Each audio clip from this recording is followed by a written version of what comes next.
I want to share some very important information about preserving your muscle for longevity. Did you realize that when certain people lose weight, it actually shortens their lifespan? Now, how can that be? I mean, we all know that losing weight helps you live longer, right? As you get older, it's very important that you maintain a good amount of lean muscle mass. As a side note, I do want to mention something that's very popular right now. People going on Ozempic that manipulate certain hormones to help you establish better blood sugar and decrease hunger and slow down digestion. What you should also know is it comes with a package. In certain trials, they showed that these drugs can actually significantly cause muscle loss. The weight that the person's losing is not all fat. And in one study, they compared it to a decade or more of aging. It would be terrible for someone to go on that drug, lose all this weight, and find out that it actually also lost a lot of muscle and then put them at risk for not living as long. As I read the study, it became very apparent what you're losing really is important. And when we're talking about preserving lean muscle mass, out of all the things that you can do for longevity,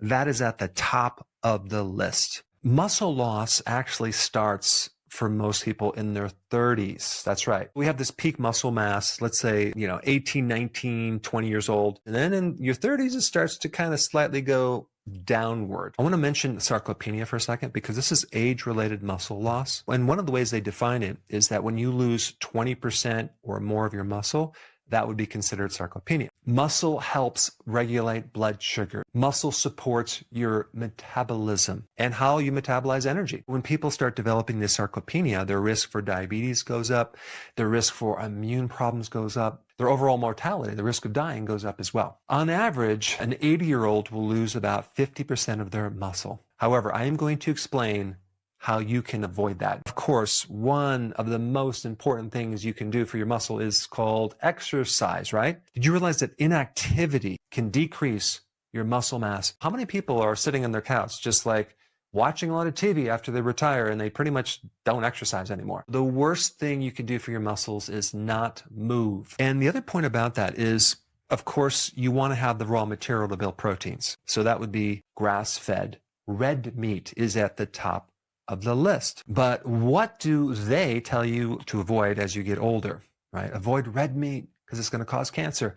That's a total lie. I think it's very important to spread out your protein throughout the day. You should probably do maybe 2 meals a day or even 3 meals a day, depending on how much muscle loss that you have. And then you should actually take that protein and even it out through the entire day to keep available protein there for your muscles to take in through the day. And this is one of the problems I have with a person being a vegan, especially as they get older, getting the quality amount of protein into their muscles. Another thing that's really fascinating about this topic is that insomnia is very deadly to your muscles. Poor sleep will drain muscle mass more than a poor diet. When you're sleeping, this is where all the recovery occurs with your muscles. All of the benefit of exercise occurs at night, not during the day or not during a stress event. And the type of exercise that you do is very important too. You want to do something that creates resistance on your muscles. We need to be able to create enough stimulus to cause the muscles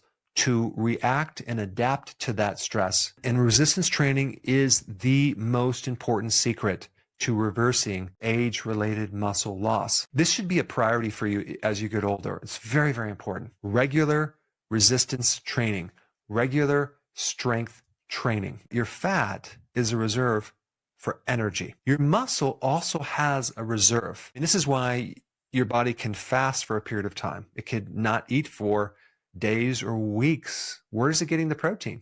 From your muscle. This reserve in your muscle is also there to be able to heal from an injury, to allow your immune system to tap into these amino acids because your immune system is all protein. The white blood cells, the repair enzymes, the enzymes to help grow your body are all protein. You also use amino acids to make glucose for certain tissues that are dependent on glucose, called gluconeogenesis, the formation of new sugar from non-carbohydrate sources. This muscle reserve matters. It's super important. Our body requires more protein during infection, during an immune crisis and after exercise. Having enough muscle also can influence your cognitive state. All these neurotransmitters are made out of, guess what? Protein. The muscles are important in your lymphatic system because it's dependent on your muscles and how well that you use your muscles. When you exercise and you do some type of intense exercise, you also release anti-aging molecules. They're called myokines. They help with pain, they help with bone. Exercise is so important. There's another type of muscle loss called cachexia. This is muscle loss at any age. It's dependent on a chronic illness, whether it's cancer or some type of disease. Like in cancer, the body's stealing all that protein for its fuel. So in summary, these are the things that you should focus on as you age. Increase your lean body mass. And at the top of the list, consistent exercise, high intensity interval training, doing strength training, walking, stretching. Number 2, your diet. And I'm talking about having adequate amount of high quality amino acids from red meat. Now, it is not true that red meat causes cancer, okay? Grass-fed red meat, I'm talking about beef, lamb, super important. If you have any problems digesting red meat, which a lot of people do as they age, you should acidify the stomach instead of avoiding red meat. How do you do that? You start taking betaine hydrochloride, like maybe 4 or 5 of them before you eat the red meat. Build up the stomach acid. It's going to help you absorb not just the protein, but also minerals as well. Remember, we need this high quality protein for our immune system, for enzymes, for antioxidants, for the ability to detox, the ability to repair, the ability to maintain your muscle. Also, make a point of this, collagen. 30% of your muscles are collagen. Take a collagen supplement. Trace minerals and other nutrients are very important in the formation of muscle. I'm going to list the most important ones first, okay? Number 1, magnesium glycinate. Super, super important. Magnesium and the exercise will help you sleep, which will also help your muscles. Number 2, vitamin D. Number 3, zinc. Very important. And then we get other trace minerals like selenium and copper. The B vitamins are very important. Coenzyme Q10, very important. Iron is important, but I don't recommend taking them as a supplement. Get that from your red meat. But there's one more little cool thing I'm going to bring up that I'm glad that you stayed this far because this is like really important.